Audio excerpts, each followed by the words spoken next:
Good evening, ladies and gentlemen, and welcome to Decision Making for Pilots. Do the right thing. And we're talking about judgment here. I'd like to thank up front the generous support of Mr. Lessing Stern and pilots like you for sharing their real-world aviation experiences with us. Now, why decision making for pilots? Well, surely this pilot didn't say, hey, watch me go out and destroy my airplane. They say that any landing you can walk away from is a good one, and a great one is one where the aircraft can be used for flight again. Well, this might have been a good landing, but it was far from a great landing.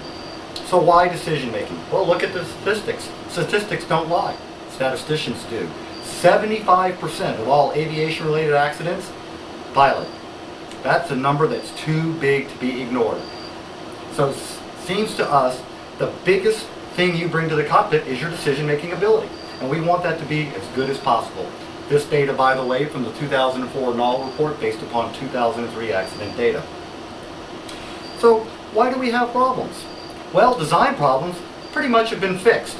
The FAA doesn't like aircraft falling out of the air, and neither do we. So they address this with service letters, service bulletins, and ADs.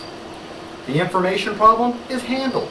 Pilots today have access to weather on the internet, their smartphone, XM weather, ways that pilots before in the 60s would have been amazed about. So what does that leave us with? The human problem. Failures of judgment, and let's face it, failures of human nature in general. These are not so easily addressed. So what's at risk for us? Could night VFR be abolished? Could we have increased certificate requirements from the FAA to make us better and hence safer pilots? Or do we have airline-style regs for general aviation?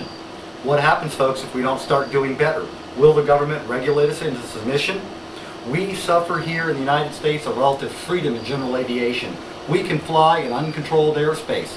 Look at Europe. There is no uncontrolled airspace. Look at the health of general aviation there and other places in the world. We'd really prefer that the FAR aim not get any bigger. This year alone, it grew by more than 30 pages. So why do pilots get into trouble? Well, too much utility in our aircraft? Do we try to make it do too much? Is it a lack of ability? Do we put the airplane into an attitude where we don't have the skill at the table to pull it out? Or is it just too much fun? We like to go out and do something reckless with our airplane. In either of these cases, we enter situations requiring more than either we or our aircraft can bring to the table. Now, I'm not going to lie to you. There is a risk in flying. Most of us don't invest enough in our own proficiency. We like to fly, and it's fun. But sometimes we deceive ourselves about the risks that are involved. And our aircraft, let's face it, are sometimes not quite as capable as we'd like them to be, but we still try it. We lack rigid guidelines and SOPs here like the airlines do. We don't have concrete procedures.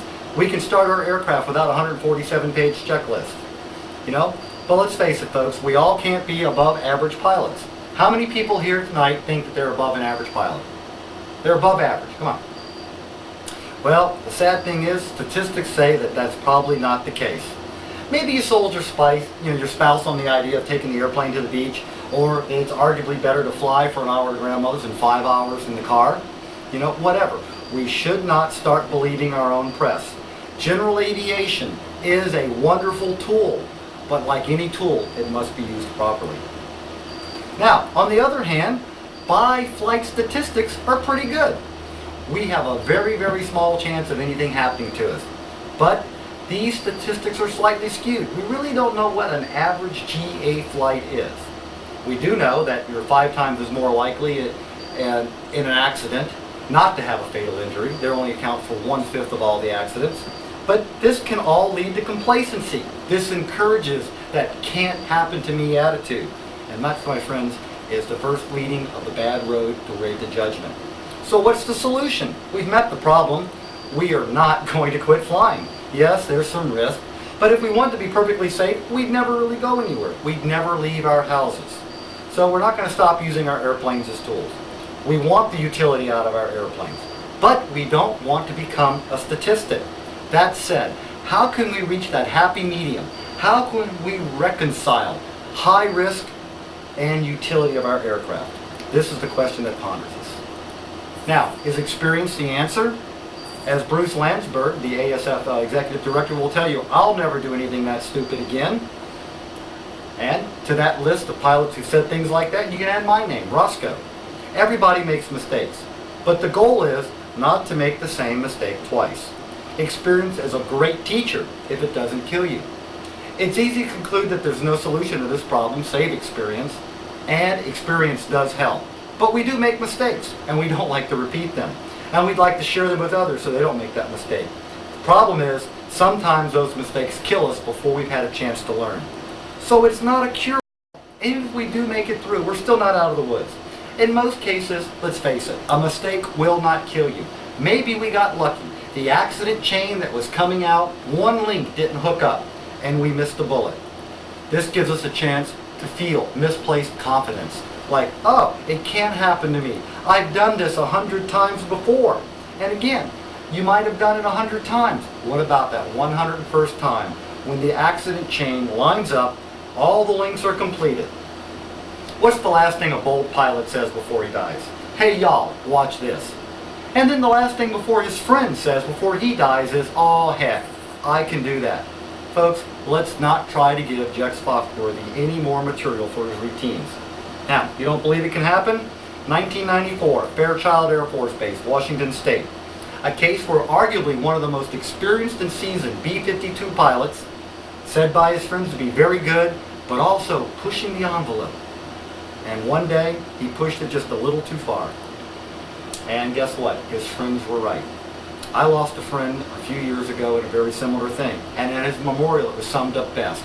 We always knew it had to be like this. So, it's a problem. How do you gain experiences without having experiences? The quick answer is, you don't. But you can recognize and avoid the experiences that might kill you. Still, experience is a very good teacher, and the things that really scare us in flying are probably the most effective learning experiences we can ever have. So, how do you get the experiences without hurting yourself?